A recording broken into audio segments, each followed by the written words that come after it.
I'm here to stop this horrible nightmare that I see as a next generation version of what I started. You may not know the name Aubrey Cottle, but you've probably heard of the hacker collective he helped create. This is the public face of Anonymous, the shadowy group behind the hacking attack on the Federal Reserve. Today he's fighting a different battle, which, like Anonymous, was born online and through anonymity. QAnon. As far as the brainwashing and general disinfo campaigns that are the core of QAnon go, I understand all of that implicitly because I helped write the playbook for it in the first place. The conspiracy theory claims a group of elite pedophiles are plotting against President Trump. Its followers have been linked to real-life violence.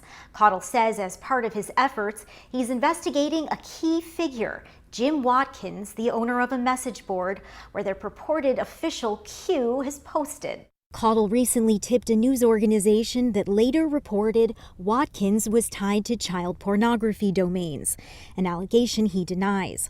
Cottle also says he's investigating suspected QAnon support by foreign governments and that he gets information from friends at Twitter, Facebook, and Google.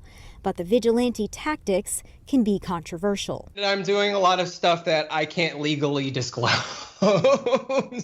Several anonymous hackers have been arrested over the years. I do think that these current anonymous activists will do a good job in unearthing any dirt that exists among those QAnon movers and shakers. Whether that's enough to take down a movement that has now taken hold in a kind of grassroots sense is a bigger question, and I think that will be quite hard to do. Gabriella Coleman, an expert on Anonymous, calls Cottle's mission a sort of redemption for the 33-year-old Canadian. He was part of the kind of troll group that was really attached to the name Anonymous as a phenomenon for harassment and trolling.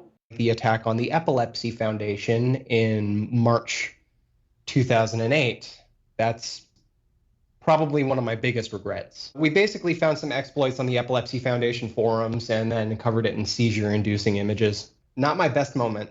When did you decide to stop being anonymous? The week the Christchurch, New Zealand shooting happened. So August 2019. A gunman with an automatic weapon has opened fire on a mosque in central Christchurch. The attack left 51 people dead and pushed Cottle to think of ways to help ex-QAnon followers get back into society. It opened his eyes to the consequences of hate online. You feel it right here. It's actually really painful. You hear the stories of all the families out there that have lost a family member to it, or even, people taking their own lives, or they're taking other people's lives. That just increases my level of urgency of dealing with this. From Washington, Sasha Ingber, Newsy.